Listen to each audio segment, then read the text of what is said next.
welcome to Where's Your Heart?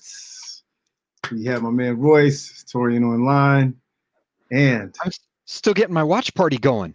I got to learn how to do this in 30 seconds or less. You'd think in 30 seconds I could do this. yeah, I thought the same thing because I didn't get mine done either. So I guess we're gonna do it in front of the viewers right now. All right. So anyway, it's been a week. Holy crap! It has been a week. It has been a week. It has been a week. Well, we can just jump right in. So tell me about yours. I mean, so first off, I've been doing this weird rhythm for July and August of like having 2 weeks where I don't see clients for vacation time. And this month I'm using it to dive back into the book and all that stuff. But so I'm really like, first off, I'm grateful to have that space, you know. It's an incredible luxury to be able to have time to walk, to have time to write. So hey, there, I did it. Okay. I always feel good when we get technology to do what we want. So I feel really grateful for that. And I feel really grateful for like having found an editor that I'm excited about working with. Like somebody who gets all the shit that I'm doing and then brings something else to the conversation. Like every time I read her suggestions, I'm like, oh damn, I missed that. You know? Yeah. So it's not just editing, it's also like content critique. So just fabulous partnerships left and right. So yeah, and I'm grateful for our listeners. Like the way people are engaging the stuff that that we chew on together on here is really fucking cool. Yeah, I appreciate it too, man. We got HB said he liked the hat. There it is. I love it. Shout out to my man HB. We go way back. Yeah, I think for me it's the same, but I do want to focus specifically on the listeners and the viewers that we have for Where's Your Heart. It's interesting because we've seen some changes and kind of the reach, who's listening, where they're listening, if they're watching live, if they're watching after. So we've kind of watched this. This is our 8th episode. Yeah. So we cheers to that. And so seeing that kind of shift, but then seeing some of the feedback around what people appreciate, what they would like to see. But even in what, as we've been growing since the first episode all the way up to the 6th or 7th, just some of the changes and things that people have been able to notice. So I'm really grateful for that because it takes a lot of time and effort and energy just to even give that kind of feedback, whether it's positive or it's an area that you can grow in. So I'm grateful for that. Well, thank you all of our friends and listeners and viewers to Where's Your Heart for that. Indeed. That's it right there. Yeah. That's it. I don't know. I feel like it's the conversations that I'm looking for. Like that's what I'm excited about with it. We've talked a couple of times with our guests about kind of the format that we use. Because it's not scripted. We might have a couple of questions that we want to ask each other on air. We deliberately hold stuff back from our pre and post, from our pre-show. We're like, no, we ain't gonna go there yet. Right. But like the depth that we achieve through just having a heart-to-heart conversation. I realized last week, I can't remember if I said this in the post-show or if I just said it to Sarah afterwards, that like I don't think I've ever seen a live show where you end up with 3 men in tears wrestling with something together. Yeah. Like I've never seen that before. That's sticking with me. So yeah, that's a kind of, yeah. But it's a beautiful space to hold, man. I mean, it is. I see it as a privilege, as a responsibility, but not in a bad way or anything that's negative, but in a way that's like, hey, when you've been blessed, share the feeling, right? When you've been called to create something that you really can't explain to people, or, maybe even you lose a few people along the way, that you still drive forward that too, Yeah. Yeah, man. Absolutely. Yeah. I mean, and that's what I'm excited about today's show. So that the folks know, we're doing a TalkBack live. So the goal of this is to throw your questions and comment, like whether you got a question from episode 1, like there's so much stuff that we don't get to chew on. and several questions have gone unanswered. I've tried to ping them online and stuff, but I know that's not always the same.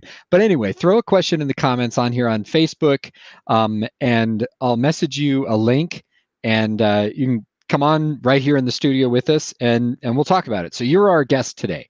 Yes. So we'll remind you of several times throughout the show, but like, yeah, throw it out there, man. Make sure you chime in. Any question, comments about anything over the past few episodes, you know, we're open for all of that. So this is an opportunity for us to connect with all of you all too.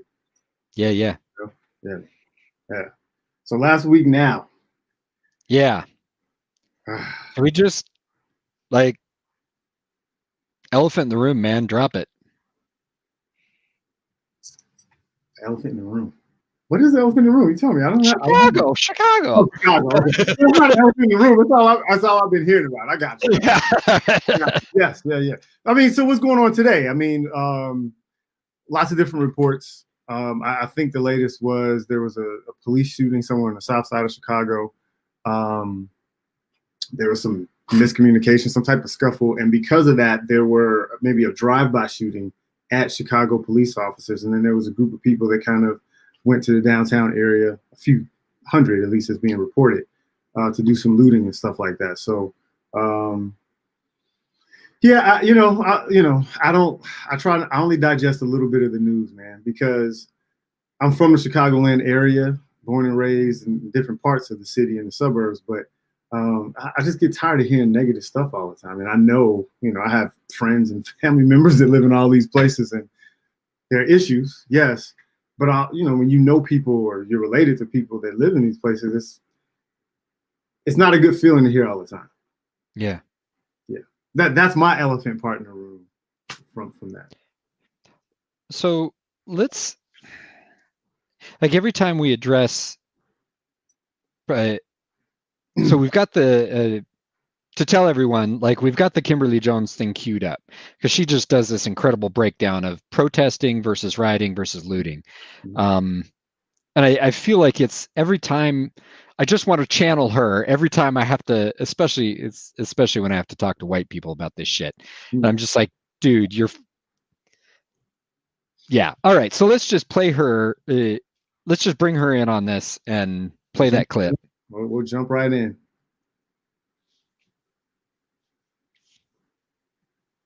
We're doing it. So I've been seeing a lot of things talking of the people making commentary.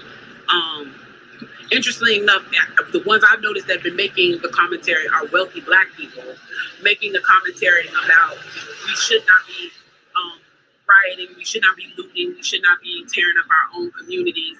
And then there's been an argument of the other side of we should be hitting them in the pocket. We should be focusing on the blackout days where we don't spend money. But, I feel like we should do both. And I feel like I support both. And I'll tell you why I support both. I support both because when you have a civil unrest like this, there are three types of people in the streets. There are the protesters, there are the rioters, and there are the looters. The protesters are there because they actually care about what is happening in the community. They want to raise their voices, and they are there strictly to protest. You have the rioters who are angry, who are anarchists, who really just want to shit up, and that's what they're going to do regardless. And then you have the looters. And the looters almost exclusively are just there to do that, to loot. Now, people are like, well, what did you gain? Well, what did you get from looting? I think that as long as we're focusing on the what, we're not focusing on the why. And that's my issue with that. As long as we're focusing on what they're doing, we're not focusing on why they're doing. Okay. The why. Like, that's, I love where she goes with that because she's exactly right. You mean the part we're going to play next, where she's going with the why?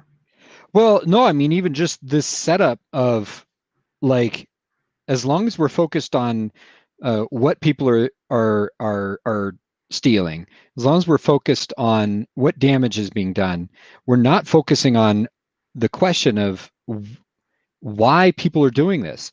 It's that question, like, how shitty would stuff have to be for you to think that you got nothing to lose by looting? that you got nothing to lose by rioting. We've seen it in Portland the last several weeks when the feds were up there so heavily. Like, yeah, they're firing fireworks and stuff. Yeah, what, like, how shitty does stuff have to be for you to think that whatever consequences come down the pipe for that, it's, you know what I mean? I understand. I've never felt that way though. I've never felt. I mean, I've definitely felt racism. I felt oppression, but I've never felt that I have nothing else to lose. And you know, let me go do something that. I mean, I'm not a violent person, so you know, for me to go to that extreme, it would have to be something where my life feels in danger. But for some of those people who may be doing that, that's how they may actually feel. So for me, this stuff comes down to it's compassion. It's one of the reasons why when we think about how we relate to other people, we have to find different ways to relate, because anytime people feel dehumanized or are dehumanized, it's easy to inflict things on them and for people to do it amongst themselves. And I just, of course, there are bad people who are looting or whatever the case may be, but you're right. To get to that point to where it feels I have nothing left is a systemic issue, and it's something that we have to be able to talk about, first of all, and we have to be able to address. The problem is that when people get to, well, I disagree with what she's saying or how she's saying it, it's almost under the context of, and it's okay because they're getting what they deserve, you know, from the police, or, you know, they're something that's happening in the neighborhood.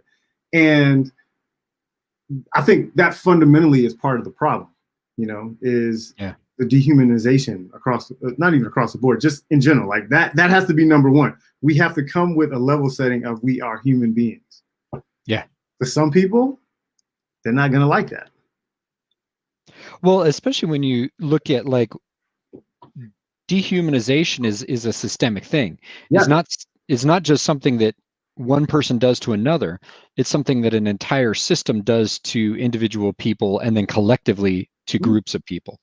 I mean, I have felt like, I remember working 6 jobs in grad school and we were on food stamps and public assistance in spite of that. And being to the point some days where I was like, yeah, I could totally entertain the notion of stealing. Like, and if these were going on then, I absolutely would have been one of the people being like, yeah, I got nothing to lose, man. Fuck it.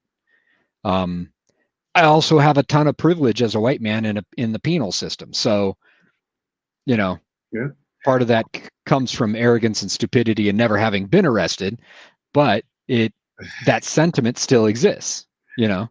Yeah. So we're recording and we're streaming live. So I've had my challenges with law enforcement, not in a major way, but, you know, I've definitely had experiences. And it's just not, here's the thing, it's not binary. Like, none of this stuff is binary for me, you know? Yeah. And so if we can't have an open not you and I, but just in general, for any of our listeners or anyone who may be watching this live or watch it a little bit later, is just try to find a granule of humanity in whoever you're talking to. You know what I mean? Yeah. Because at this point, that's the furthest from how a lot of people are communicating. You know, and I don't know. That's what I try to do. It doesn't work for everybody, but, you know, even when we say it in this context, for some people, they don't like it. But it doesn't mean you don't take your stance. It doesn't mean that you don't hold your opinion or you don't defend it. It just means, you know, trying to do it in a way in which we're trying to seek a little bit more understanding. So anyway, I'll ramble about that all day. No, that's not rambling. Like, that's the bedrock of what we should be and what we need to become. Yeah. And the fact that that's not there now is absolutely, like, that's absolutely, that's why this is happening. Yeah, it is. It is. And it's hard, you know. So say if you're someone who color is a part of your identity, right? Yeah. I mean, you know, because you want it to be. And someone says to you, I don't see color. They may be well intended, right? But the empathetic part of that, instead of projecting what's important to you or how you approach this, you know, ask the person, hey, what's important to you and how you identify? Yeah. And genuinely want to know the answer to the question. And, you know, to a lot of people, it may sound soft and fluffy and like, you know, these are things that we can't do. And I understand we have to be able to be assertive and aggressive if need be, but it seems like that becomes a default in a lot of places. Yeah. You know what I'm saying? Yep. So, yeah. Yeah. I'd love to hear some questions and comments around some of that. Well, go ahead. So, well, I like TL's comment. Just put the link out there. You'll be able to see. I mean, you'll be able to see people backstage and be able to bring them up. You comfortable with that? Yeah, I just don't know where to put it. We didn't practice any of this, so okay. So take the link and then put it. Yeah, I'm just gonna. I gotta drop it. Let's see. All right, how do I? Oh, there it is. There's the comment space. I got it.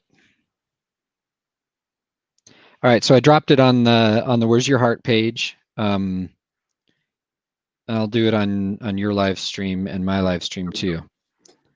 Okay.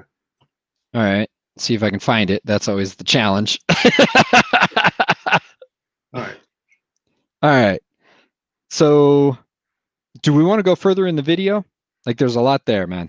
Yeah, let's chew into this a little bit more. Okay. And some people are like, well, those aren't people who are legitimately angry about what's happening. Those are people who just want to get stuff. Okay, well then let's go with that. Let's say that's what it is. Let's ask ourselves why in this country in 2020, the financial gap between poor Blacks and the rest of the world is at such a distance that people feel like their only hope and only opportunity to get some of the things that we flaunt and flash in front of them all the time is to walk through a broken glass window and get it. Okay, I think that alone is worth talking about. Yeah. Yeah, I mean, it goes back into the deeper part of the why, which you were talking about. I mean, when we've reached a point of despair, I get it. I understand that. I can't say I've been in that state, but I can understand the frustration of being in that state. The question is, like, how do we actually start to solve some of these things? I mean, that's okay. I mean, that's because here's the first thing we have to do is agree that it's a problem. And right now, I don't even see that happening. Like, we still have people who think that white privilege doesn't exist. Well, see, here's the thing, though. And I've said this before. I'll say it. The story again, right? This is what baffles me about this, because it kind of ties in directly into what she was saying in her video. I said this before. I have friends all around the world. Literally, I have friends from what would be considered Anglo countries, many of them, and they don't have any context outside of maybe doing business and maybe been in the United States a few times. They didn't come up in our education system. They don't understand, and they certainly don't even empathize because they don't have any context as to what the Native Black American experience is like. However, because they are my friends and they care about me, and they saw people who resembled me in a large proportion, you know, protesting and doing a lot of different things. They called to check in on me.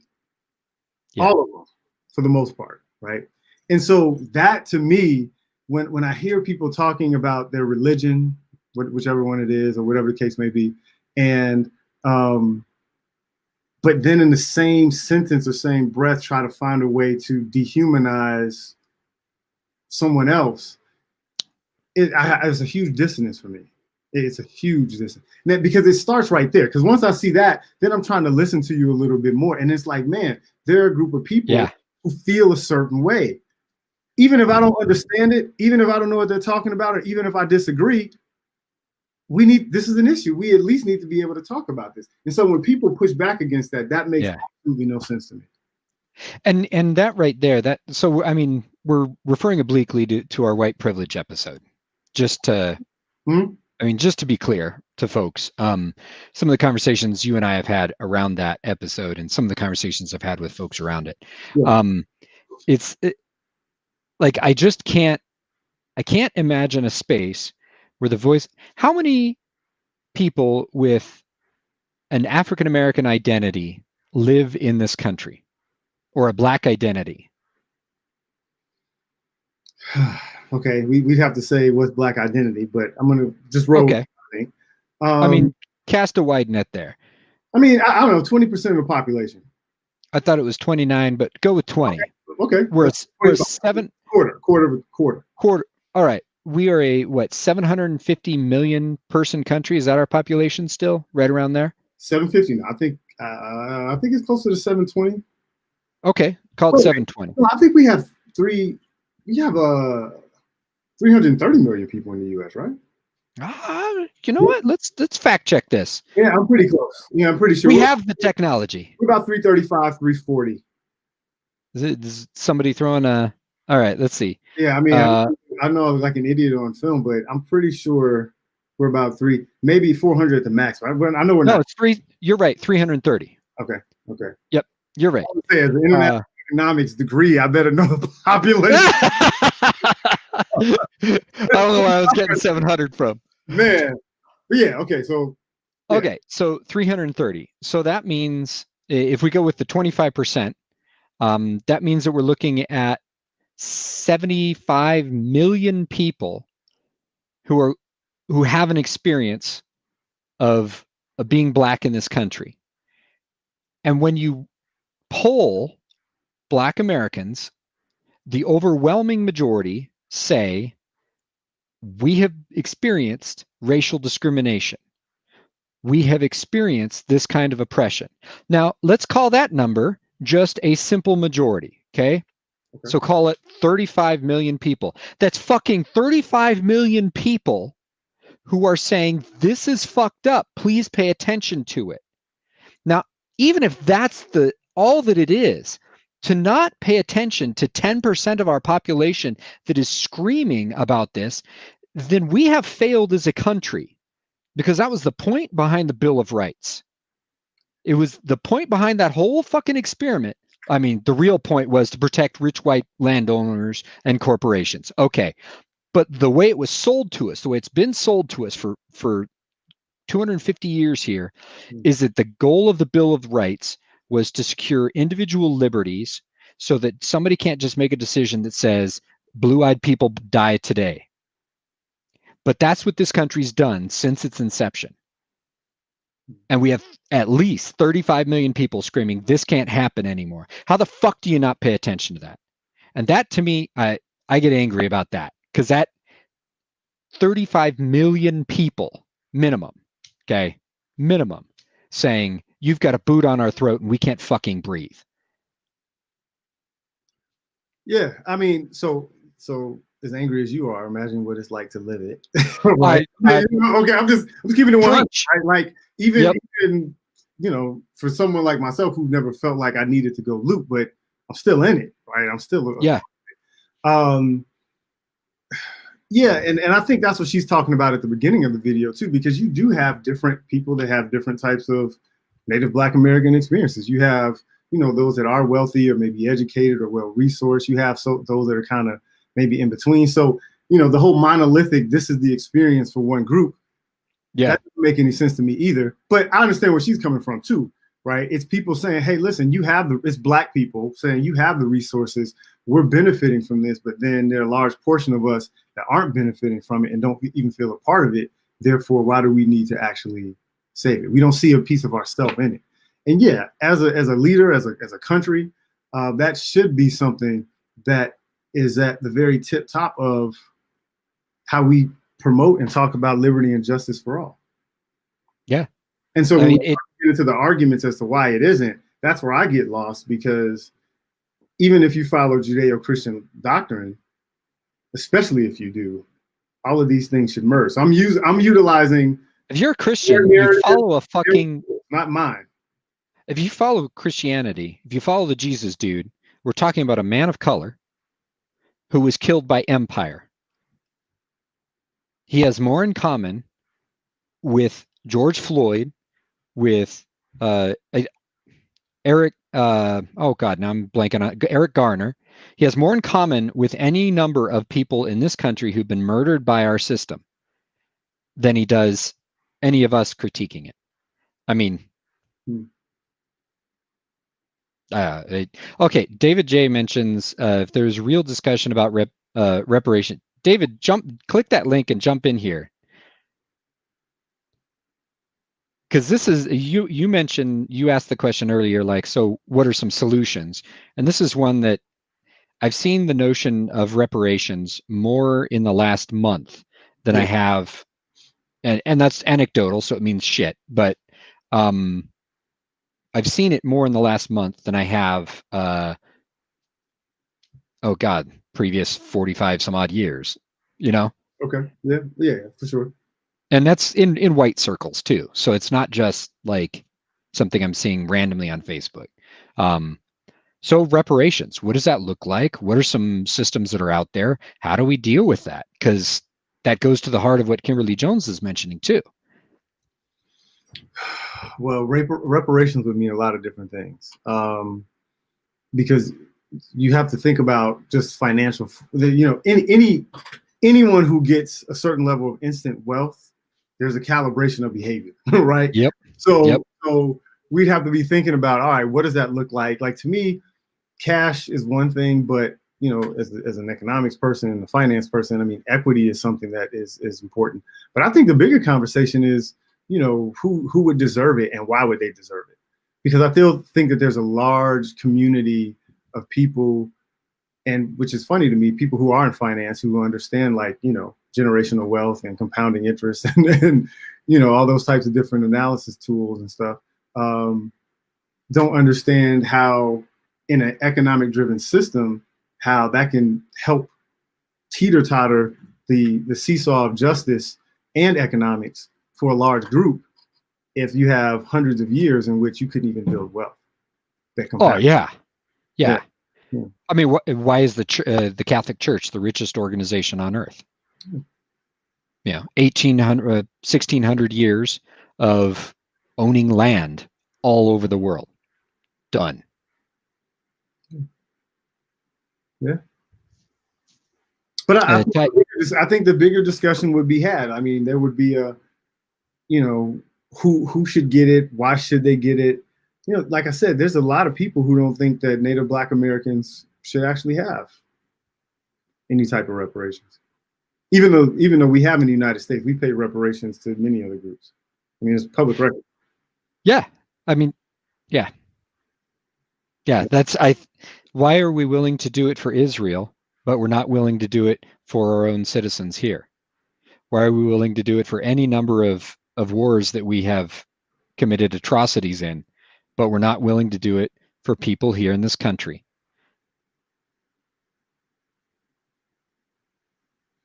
It depends on how those people are viewed by society. I mean, the worst part is you want to make an economic argument? Yeah, sit down and look at what it would do especially if we structured reparations properly. So, like James is mentioning, free higher education, good first step. Okay, that's one. Land ownership. You're mentioning it kind of obliquely when I hear generational wealth. One of the most common things for middle class folks to do is, hand down a property. Okay, so that's another thing. David J. speaking up again. He's exactly right. Redlining alone took billions out of Black households. He's exactly right. How hard is it to structure a loan system, federal loan system that does, or a federal grant system for housing, for property purchases? Like, there's a number of ways that we could do this. If we can figure this out for all these other things, surely we can fucking figure this out for this. And what would that do economically to this country? Like, you would have millions, billions of dollars put back into the economy, because it's not like middle class people, we don't save money. Well, that's what I'm thinking. Like, right? If it were up to me, there would be some financial fortitude and training before anybody would get them. Because honestly, if you want to build generational wealth, you don't spend it. Like, you go out, maybe you take 2 to 4, 5% or whatever, and go celebrate or whatever you want to do. But yeah, I mean, if you got that big of you don't have a head start, right? And you're starting from behind, you need to invest that money. That's it. So it's not going back into the economy. Well, okay, but if it's in housing, if it's in education with no student loans, right? If it's in things that help people to, Yes. if it relieves very real pressures, Yes. right? But That, it also has to be systemic because so you have this happens in European countries, right? So a lot of people have advanced degrees, PhDs, but you actually have to have an employment system that's able to take them in, right? Which I'm not saying doesn't exist, especially when we get into tech and stuff like that, because there's a huge disparity. But and they're able to employ them in a way in which it is sustainable, and they have this disposable income as they move into Silicon Valley and stuff like that. So looking at it holistically. But that's what I'm talking about. Like, because if you've got 35 million people, well, 20 million people. Okay, let's call it 20. All right, because it's only a portion of this group that would be adults in the workforce, and I don't know what that number would be, but you're talking about 20 million people who are able to better themselves through education and are able to improve their living situation, the roof over their head. That alone would shift their spending, because they're going to be spending in the economy, and instead of spending money only on rent, only on food, they're going to have the opportunity to spend it on other things within the economy. That's what I'm talking about. Like, we would. You dump student loans alone, that's billions of dollars that'll get jacked right back into the economy. Yes, I mean, and it'll cause inflation on the other side too, because you can't have one without. Oh yeah, there's going to be some. You talk about housing prices in different places. One, because more Black people, and that's a social dynamic. But then you have an economic dynamic too, which is a run on prices. You have like some of the things that happened in Miami, where there was this whole anticipation of money that was going to be spent in the condos, and then it completely plummeted to 60-70% of its value. So, but yeah, again, not saying that it should be done or shouldn't be talked about. It's just how do you look at it, and do you see it as an ecosystem? Because that's what everything is anyway. Yes. Even our independence and sovereignty and freedom that we talk about is because we are within a system that it is a main value and protects it, and that's what people have to understand. So I'm one of my core values is sovereignty. Like I talk about that when I work with clients. So freedom is a big deal to me, but I also understand that there are attributes and there are things that create that ecosystem that allow me to have my perception of sovereignty and independence. Yeah. A lot of times people don't get that. Like with the mass situation and stuff like that, it's people are seeing it inside of their bubble or their bowl. Yeah. Lauren's mentioning something similar there. Financial education should be part of it, because in my own personal experience, money could be gone quick with a solid money mindset and education. And that's a point you hit home too. I mean, I feel this one personally right now, like when stuff started going well for us, we didn't pay enough in taxes, and we're dealing with it now, and that's absolutely a thing. What does planning look like long term? But again, all things that should be addressed, but it fundamentally goes back to the question of, is this something that should be or is a real national priority? Is it specifically the Native Black American experience, meaning here matriculated through the educational system at whatever level, and that has been a part of the workforce? Because it's a very unique story. It doesn't mean that other Black stories aren't as great or anything like that, but just that's a certain demographic, and a lot of times it's easily kind of bunched in, and it's different. TL mentions the Black businesses only receive 1% of SBA loans, enforced programs that are already in place. I mean, accurate. This is, and then Lauren comes back on mentioning, they don't teach you this stuff in school. And again, like, we have a public education system in this country. We're told that that's because our citizens have votes, and we are governing, and so we need an educated citizen. We need educated citizens.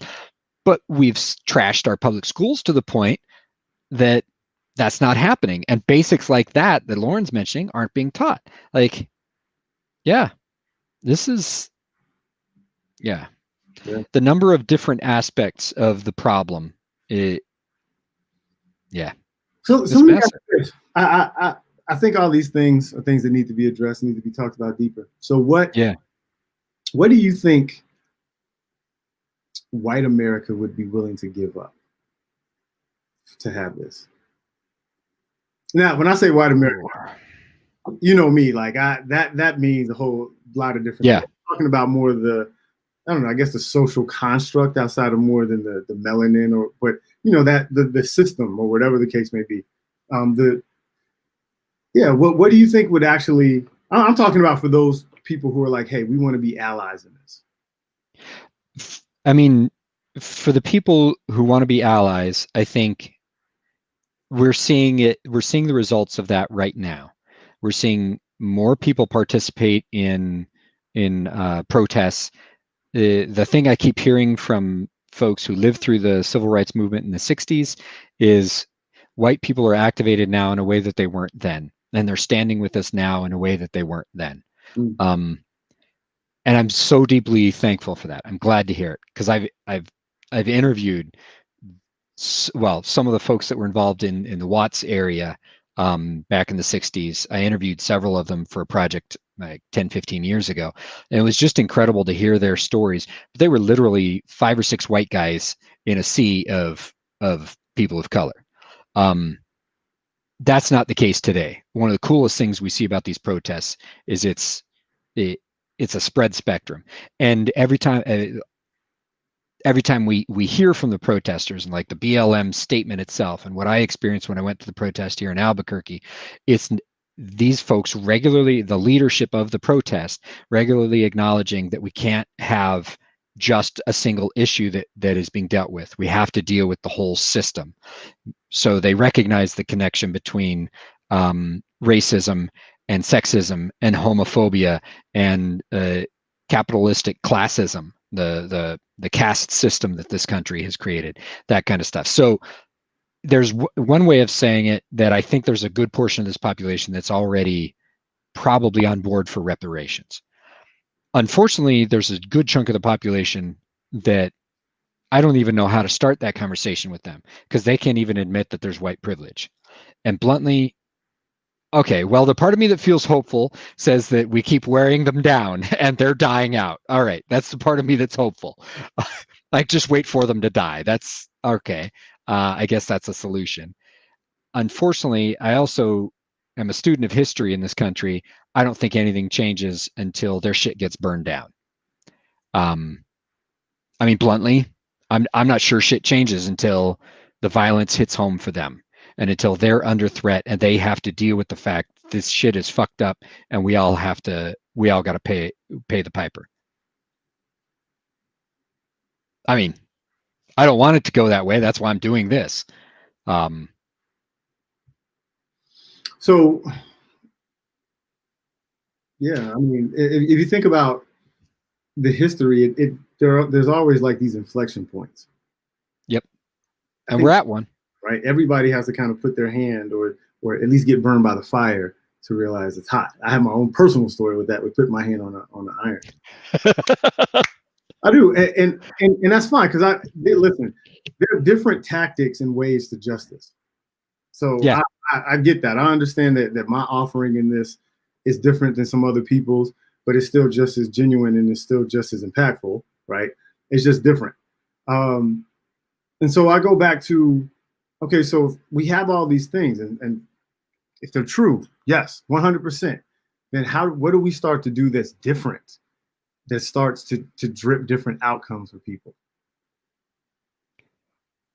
I mean, first off, are we staying with a unfettered capitalistic system? No, no. We can define capitalism. I mean, the second we start, right? So we can do carbon credits. Let's get something that's tangible, that's out there right now, right? All right, carbon credits. Right, carbon credits can be a part of it. So that is a part of how we measure success in the markets, public, private valuations of companies, all these things, right? So that's environmental. Why couldn't it be? I mean, this is where affirmative action should have gone and never did. Is we look at companies and we say, here's your tax rate if you want to be shitheads. Okay, you don't want to be shitheads? here's what your hiring practices have to look like. Here's what the body of your people, your workforce has to look like. Like, we have all sorts of these. That's a lot of top-down government. So wait, you're saying that the government taxes my business unless I have a percentage of black, white? Is that specifically what you're saying? I don't know. I'm just verbally spewing here. I don't give a shit how we do it. My point is, that's what we're doing with carbon taxes. You pay the piper, you pay the piper. Either way, you're going to pay the piper. And okay, I got you. So why couldn't we do something like that? Why not do it with people that are qualified for those positions? Well, I think it goes back to my original comment, though, right? It's if people don't say, "Hey, there's a number of people that need help." They're saying they need. I don't know what they need help for. I don't even know if they really need help. But the bootstraps. Right. But there's a dissonance there between what people say their values are and then the message that's crying out from the Native Black American community, which I belong to. So, but the why of that is intimately connected to the beginning of this conversation around dehumanization. Yes. I agree with that. I mean, I do. So, like, why aren't these voices important? Because they're not entirely human as far as some people are concerned. And so that's a huge thing to even try to talk about, because then you start to get into people's value systems and what they believe and this is some of the work that I do with my clients too. And it's hard to back into it. It's hard to back into it. Like, where might these things come from? But I can tell you, we got to take back control from the fucking Texas school board. They're the one. This one sounds, What are you talking about? Okay, no, this isn't conspiracy. This is when you go to sell, this from you used to sell textbooks. The Texas school board controls more textbook purchasing than any other group in the country. And the conservatives figured that out back in the 60s, 70s. And they're like, cool, if we just take over this group, we can control what's being taught in our public education system. So let's refer now to these comments. Kelly mentions gatekeeping in higher ed is also real and trickles up from inequitable primary ed systems. Mm-hmm. Refer right back to this exact topic. Our entire education system is being dictated by 5 or 6 people in Texas. And then Susan's comment, change begins with the education system. That's where all of this starts and moves from. We inspire the youth, and that's when real change happens. Enter COVID. There's an opportunity for that change to happen. We literally get to rewrite the way our society works in this moment. She's fucking nailing it, and her posts have been fucking fire around. She's a teacher. Have been just on fire around like what she's wrestling with. As somebody who has a heart for the young people that she works with, and a passion and a long-term dedication to doing the work that she's doing, and like what she's being asked to risk right now. Anyway, so you've got all of this fucked up thinking around education. You have religious shit that made it into our schools as part of education when it doesn't belong there. Just fine for you to teach that in your church. That's totally cool. But you can't teach it in our public schools. You've got public money going into private churches through their schooling. That can't fucking happen. That money belongs in our public education system. So, I mean, again, this was a very deliberate method that was used by conservatives to claim public money for religious institutions instead of having it go to proper public education that could have undermined, the old notion that the Civil War was about states' rights. That was a fundamental change that was done by the Texas School Board in our textbooks. Mm-hmm. You can trace directly back to that, the choices that group made, said, we can't have this. So what do you think about having a public school system where people could select their curriculum, where they could have a Afrocentric curriculum or European-centric curriculum? What do you think about that? I think there's a lot of good thoughts on this, and I think we need to have people who know more about each of these types of things. I wish personally that I'd had an Afrocentric curriculum.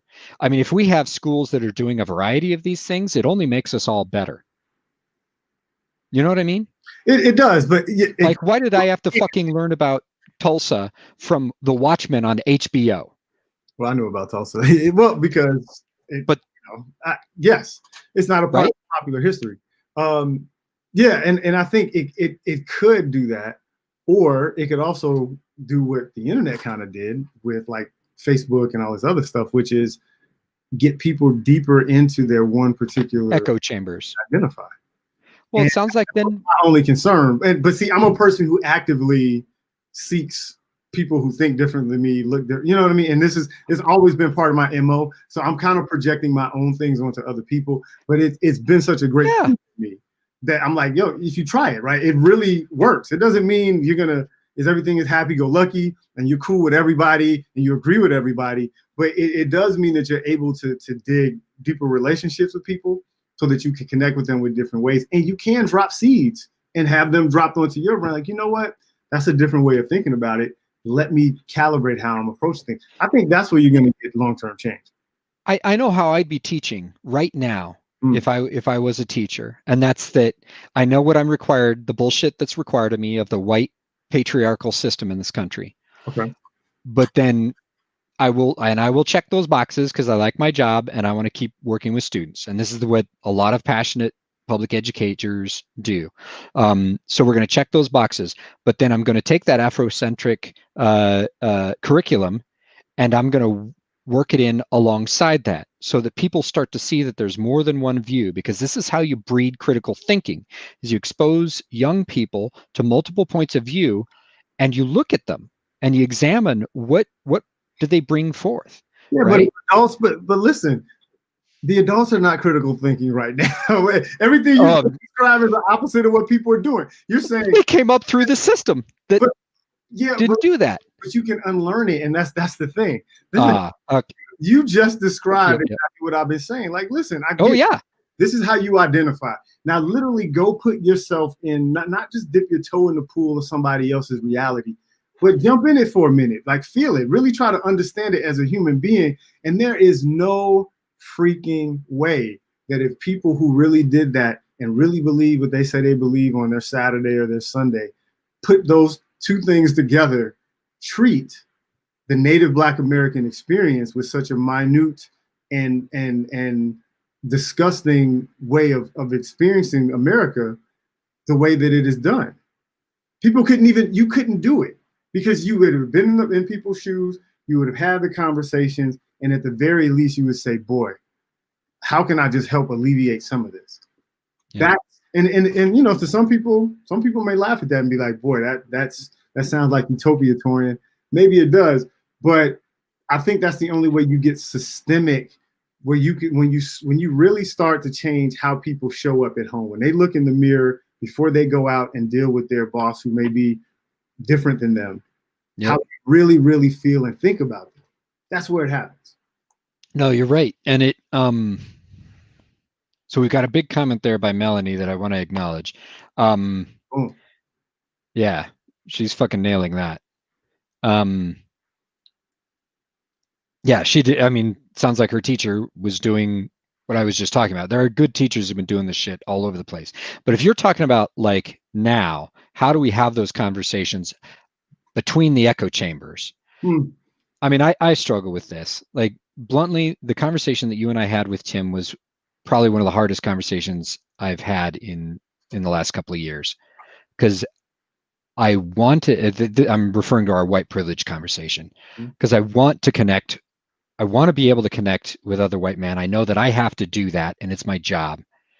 And when I hear some of the shit that's still being said, it triggers me in many ways, many times, because I know that part still lives in me and I don't want it to come out. And I'm very defensive around not having it come out to myself.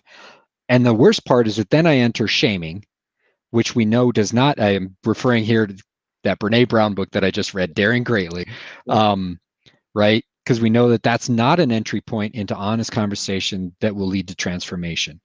Instead we have to go with vulnerability, and that's rough. That's a fucking tall order, because basically what I've just, the result of what I'm saying right now is that we have to have a shit ton of white men who can sit down in those private little circles that we can fucking pass in and be able to stand the bullshit and be able to talk reasonably and say, maybe there's something else here, and find it within ourselves to ask questions rather than judging the people that we're talking to. I'm an incredibly well-trained human. I have a fucking master's degree. I have a certification from CTI in coaching. I'm experienced at this shit. I'm an educator by trade before that. I know all of this shit, and I have an and I've got incredible privilege to have time to do this shit. And it's fucking hard as hell for me. So, I mean, there's the part of me that finds it very hard to believe that we're going to get to do this non-violently. You know what I mean? I think it's going to be a combination of both. I think it is. Yeah. You know, I think we're getting more traction with the race, with a real rooted race conversation than we ever have. Not that I lived in the 60s, so I really don't have a frame of reference, to be honest with you. But yeah, the most that I've ever seen in my lifetime, for sure. But again, it can't be a reactionary thing. Listen, man. It's a walk. It's a guided journey. It's what I talk to my clients about. This is a guided journey, man. We're walking this thing together. Now the challenge is then when we do look at videos like this and we have people that feel this is all I got and I got to do whatever I can to get to what I want, they're not waiting patiently, nor would I even expect them to do that. Yeah, I have no expectation of that. So how do we start to really address all of that? You know. So Crystal's hitting something here. It's like the problem of pollution. We accuse the public when it's actually the system that keeps everything in place. And that how you get people very angry at each other because everyone feels that they can't do everything and it's doomed. It's overwhelming. It's overwhelming. Yeah, that's a good statement. Yeah. Yep. Well, it's not, to me, it's not overwhelming. I mean, it is overwhelming, but we have to start somewhere. And I think, and I've said this before, that we have to start with where we are as human, as people. Yeah. If I see somebody else is less than me because of whatever, it's very difficult to even take that first step. So how do you start to ask yourself and evaluate that? Like really look at the bias that we all have. I have very specific bias and I know that I do, but even when I'm in it, step away from it and kind of see the situation in third person and say, what am I missing? Or what am I telling myself to be true in this situation that I don't know? Well, I shouldn't even be asking. What am I telling myself to be true in this situation without really like being conscious of it? Yeah. Yeah. Like I know this for a fact. You know, people look at people and how they look and their beard and they have a bald head and they're on a bike and we get this image and it's like this, or, you know, it's black and bald and a goatee and it's this, and it's peel that. If you start to peel that stuff back for yourself, and it's hard, but it's helpful because we really don't know. We don't know. Yeah. But we have 100 different times a day to try to find out. We do. I'm also conscious of, so as we get to this place in the conversation, I'm also very conscious of what it takes for us to deal with our subconscious, the place where bias lives, which is our subconscious. Mm-hmm. And I'm conscious that the only tool that we can consciously employ to deal with our subconscious, that fucking amazing lizard brain that's kept us alive, the only thing we can do with it is persistence. And when I look at the poverty rates in this country and the scarcity mindset that we have impressed even on the middle class, mm-hmm. that persistence is directed elsewhere. And I believe it's very deliberately directed elsewhere by a system that needs us to not question things like this, because they need our biases, because that's how they market to us and that's how they sell us this shit. Yeah, for sure. I mean, that's the level of problem that we're dealing with. So James has popped out there one, you have to take it on the bite-sized chunks. So James was on a couple weeks ago. You have to take it in bite-sized chunks. The battlefield is the hearts and minds. You have to be willing to work with some people even long-term without shaming and getting getting dangry. One by one is how the battle is won, my dudes. Yeah, I agree with that, man. Yeah. And Melanie's hitting another one. This time with civil rights is about the same as 60s watching videos from then. But James Baldwin on the Dick Cavett show rings true today because it's 50 years ago. The adults then aren't here today. And so it feels new. I resonate with at least what I'm hearing from her statement there. Like, I grew up watching Dr. King. I grew up with that shit in my brain that this was right. I grew up in the household of a conscientious objector and a school. Both of them were school teachers. Like, they wanted a better world for us. And so to see it unfolding now, when I don't actually remember what it was like then, just having seen the pictures and heard the stories from it, it really is. There's something fundamentally invigorating about it to me as a Gen Xer. Well, and I think this is why sustainability is so important. It can't be every 25, 35 years. You know, when something is woven into it, it's the norm. It's the normative. It's the dominant culture. And so if it's something that we want to be a dominant culture, then we have to be systematically changing what the support system and the support mechanisms are that create it. Yeah. Systems are important. They are. That's, I think, the source of the problem. It isn't racism, which is simply a bias in our brain, but it's a system that verifies it, validates it, and reinforces it. And Kelly's mentioning American rugged individualism as a cultural value, and how do we shift that on a cultural level? So just that little bit. Kelly, why don't you jump in the stream here? You've got and I got my man Mario chimed in too, and he said, you know, parents have to educate themselves, you know, not just the scholastics, but like, you know, just better parents, better kids, right? So, you know, that. So then when we start to talk about BLM, the organization, that presses up against some of the things that they're fighting for, right, around the whole nuclear family. So, you know, it's a comprehensive conversation. That's my thing. Like, so when people because a lot of times I get people like kind of baiting me, hey, like, take a side. Like, I need you to draw this line. And I'm like, I get it, but this is not a binary thing. We have to start somewhere. I mean, the first thing we have to do is be more aware. We have to be self-aware. We have to be acknowledging. And I think this is where a lot of people and a lot of my allies that are white, what I ask them for is that's what people want, is acknowledgement. They want to feel heard and want to, hey, this is a real issue, right? It doesn't have to be a part of you. You don't have to see it down the street, but acknowledging it and genuinely doing it is vital. That's what a lot of people want. That right there, which you just said, intersects also back to what Kelly was asking about with rugged individualism, because rugged individualism assumes that I'm cut off from other people. What I just heard from you assumes that I am intimately connected with other people. But you know, I believe that. You know. Well, it's not just a belief. This is a fucking fact. We're social animals. Individualism is a fucking lie. It's a lie. But I also understand that even the sovereignty that I long for and that I love comes as being a part of a system, right? I get that. Exactly. A lot of people don't understand that. It's the difference between being thrown in the middle of the ocean and saying you're free to swim anywhere, and being set down on a place on the earth where earth is under your feet, and you have a map and you're like, where do I want to go? One is freedom, the other's just fucking drowning.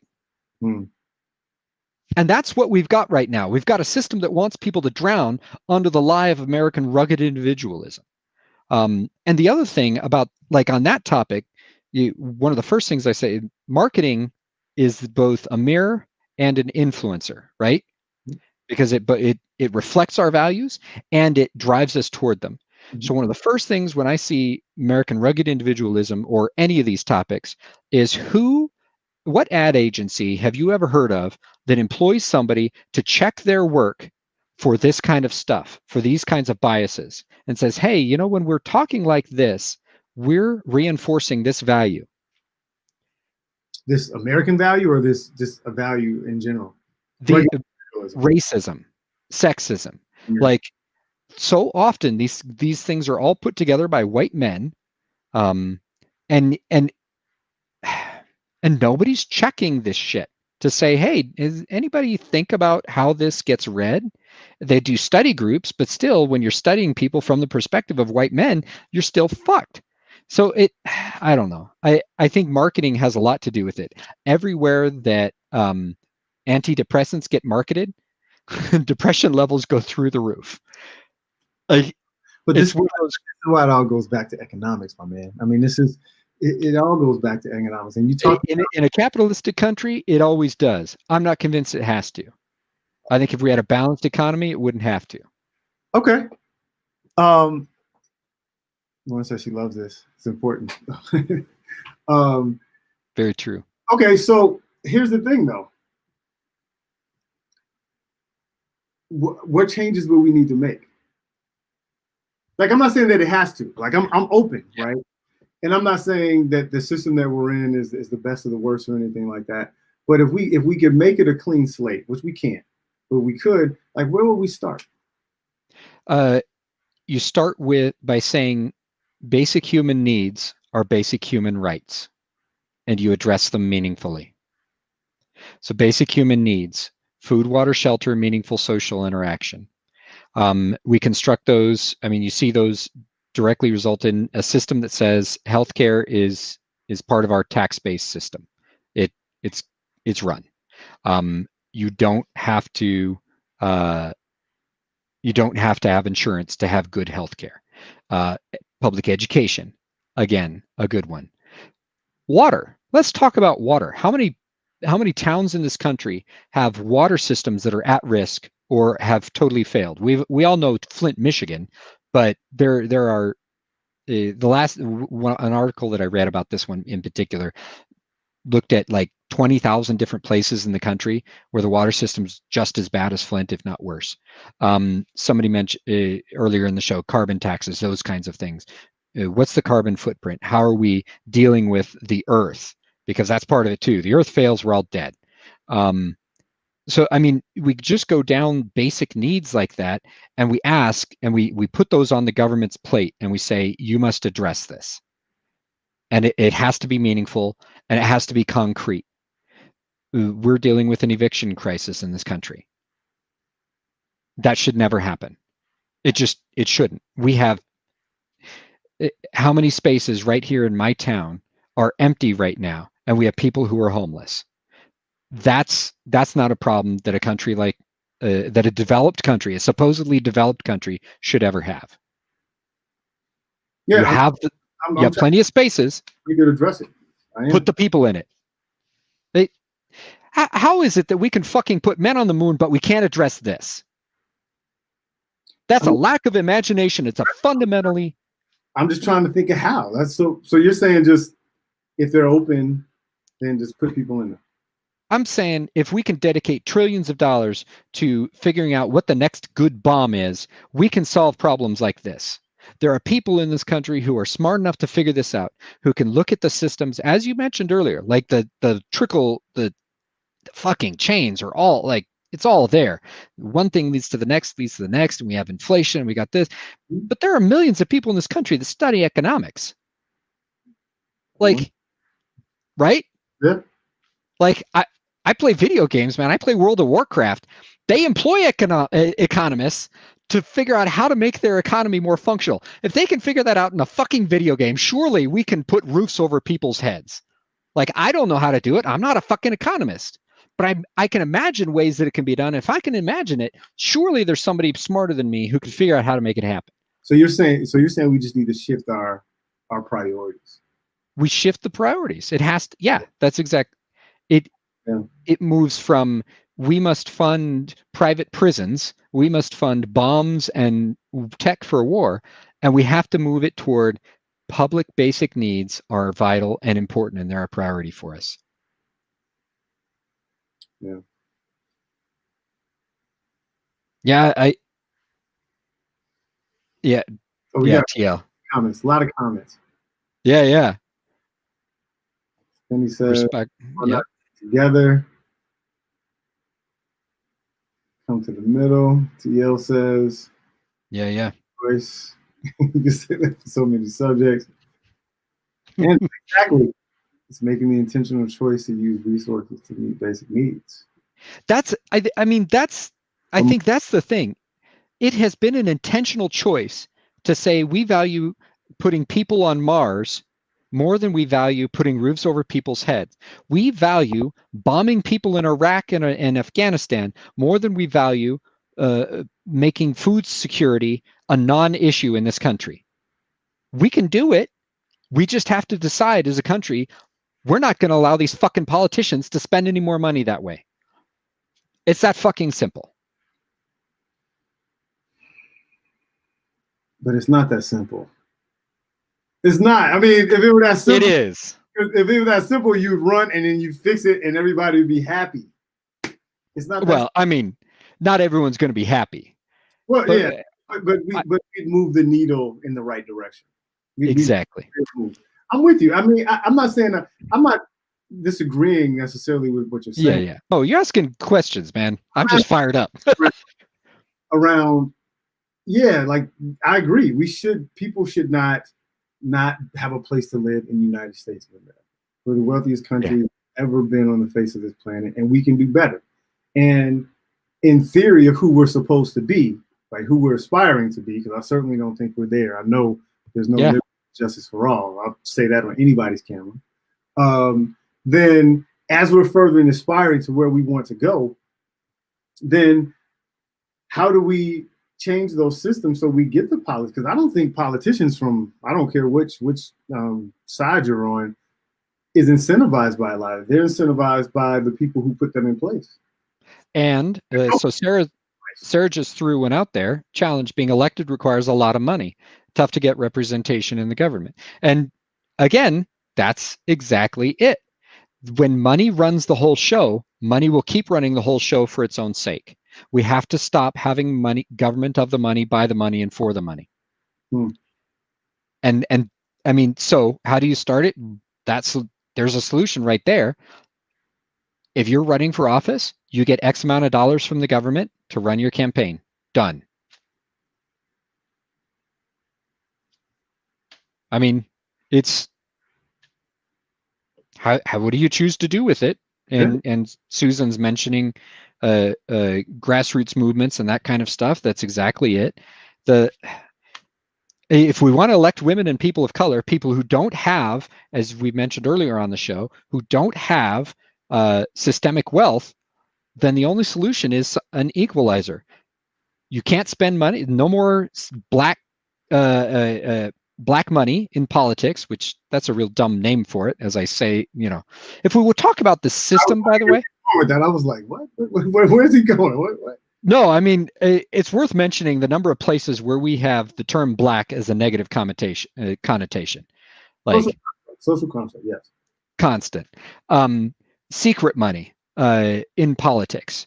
All of the political action committees that don't have to disclose who their donors are. It all goes out the window. You can't fucking put an ad out there that has shit to do with a politician or maybe even an issue. I don't know how we want to write the law, but something like that. You can't do it. We're going to know who the money comes from because here you go. Here's your budget. Here's your check. Spend it. You want to run for office? Here you go. Get a certain number of signatures on a petition and you qualify for public assistance. And no, nobody can just unlimited spending anymore. Can't be done. Get rid of it. There are countries that do this. Why can't we figure it out? We can. We just have to be as creative about putting it out there as we are about defending our bullshit system. Well, it has to be an acknowledgement that comes from a heightened sense of self-awareness, right? And this is why seriously, I mean, it goes back. You're right. It goes back to that, because if not, you're trying to spoon feed medicine down somebody's throat who doesn't want to take it. I mean, and let's keep it 100. That's all the diversity and inclusion training that has been happening over the past 25 years with companies. Yep. It's just, okay, we're going to check the box. I know I got to do this, right? Okay, it looks good. CSR, connected to what we need to do, and let's keep it moving. I mean, But because all of this is focused on information. and none of it is focused on formation. Education has nothing to do with information.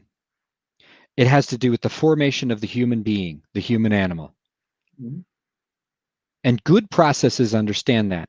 But every time I've encountered these training things, and the ones I used to do myself, and it's part of why I left consulting, is it was always focused on information.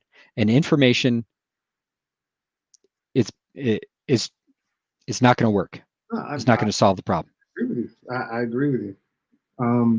But it goes down to, and this is why the CEOs, my background's in economics and finance. So for me, it's the private equity, the venture capital, the people who are investing in organizations.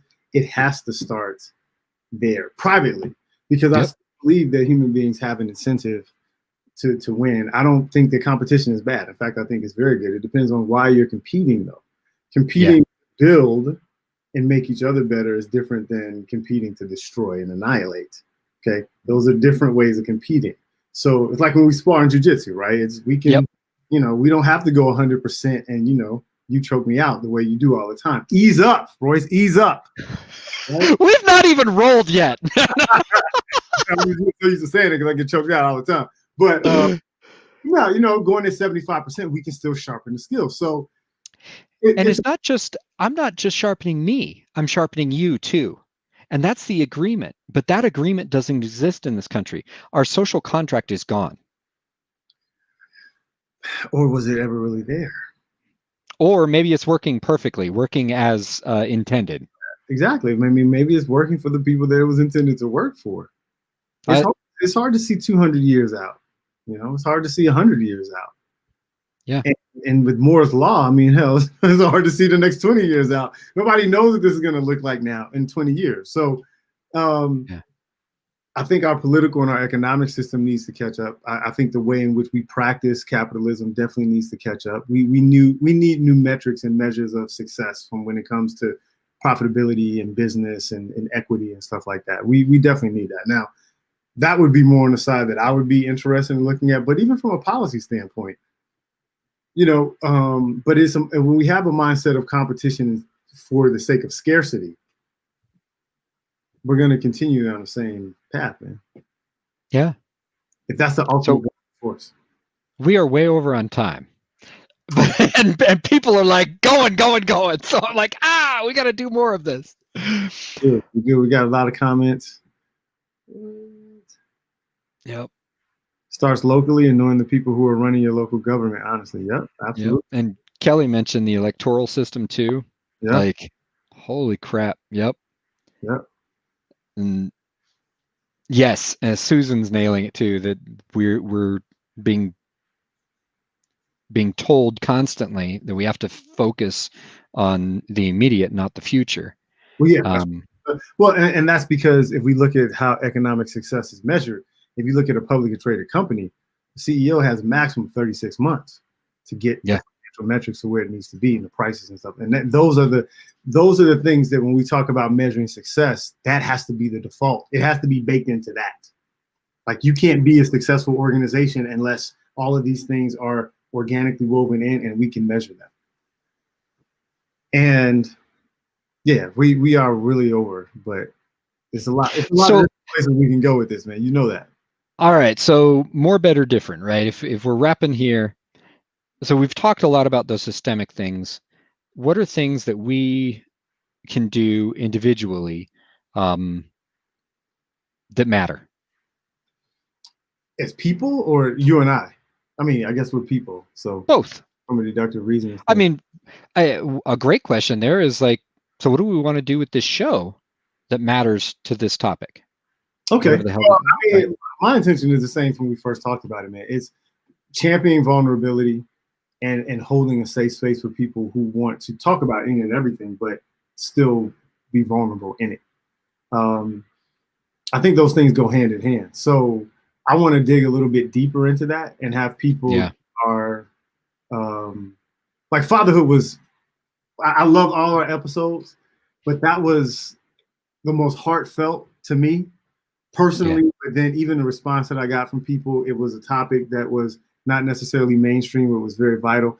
I want to hit more stuff like that with intention, you know? Yeah.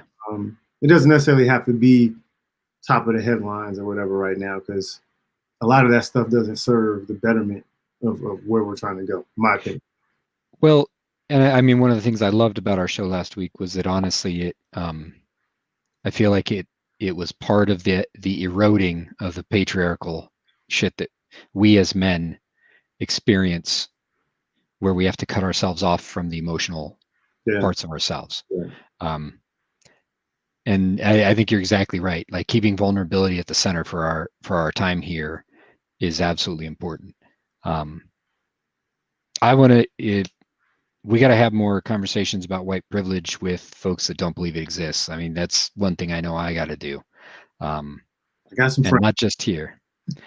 I'm excited. I think my dad is on the verge of saying yes to recording an episode for my podcast. Okay. Yeah. So I'm hopeful for that, because that's like, my parents handed me a lot of these values, and I don't think they gave them to me hoping that they stayed the same as theirs. And so, the directions that I run because of them, I'm hopeful to be able to talk back a little bit and have that be a generative cycle, as you like to say. I'm excited about it. I don't know. You got it, man. You got it. Yeah. You got that. It's good stuff. I think I think we've done a good job, like, just thus far, holding the space and stuff like that. And it's from the feedback and things that we're getting, just as far as holding this space, I think we're going to get even more as we get a little bit more programmatic and stuff like that, I'm excited, man. I think there's more of this. So personally, what I'm trying to do, and this is very specific to me, is I'm doing a lot more research on the connection between the heart and the mind and how they actually work. Because I know I talk to a lot, and there's a narrative now. It's interesting. So I see a lot of far whatever direction going. They're acknowledging some of the other side, but then they're digging deeper into, like, one side is all about logic right now, and it's like, it's just not logical, right? Feelings don't matter. It's all about logic and reason, And I'm hearing that, and I'm hearing you, like, yeah, but the part of our brain running the show don't give a shit about logic. It ain't a logical part of the brain, right? Exactly. Yeah. And so it's like, but there is a lot of research that shows that our heart and all these things, there's a direct connection. There's an intelligence both ways, and we have this binary way of thinking about it. So that's what I'm personally doing. And then I guess I should commit this, with the writing of Courageous Vulnerability, like really spend time on that, because that's where it starts, man. It starts with the Courageous Vulnerability piece. So knocking that out and being able to share more of that concept with the world, man. So I think it's a better way to look at it.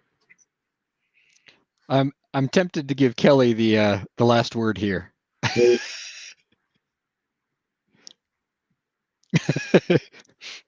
Wait, it's not coming up. Wait. There it is. Don't forget to hydrate. I mean, I think what I'm hearing here is that notion too of self-care. Like, I think that's for me. Lauren's nailing it too. Like, that's one of the things I have to be able to trust. Self-care is a new thing for me. It's really only for me the last maybe 10 years that I've had self-care habits that were worth a damn. And part of them is around my head. Like, there have been days recently where I just don't check Facebook at all. That's gonna be the I don't read the news. Yeah, smart man.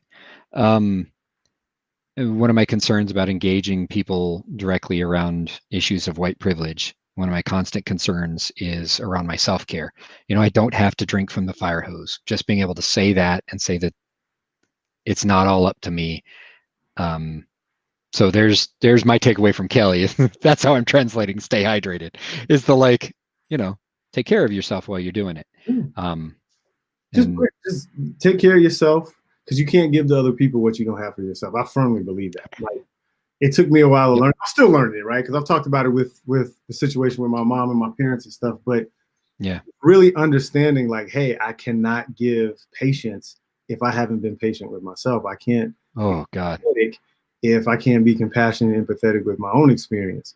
And it's a very hard thing to swallow, because oftentimes we do have that narrative and we are our own worst critic in a lot of ways. But it's helped me out, but I'm still along that journey. It's very, very difficult as a doer and a person who wants to get things done, who wants to strategize and then implement.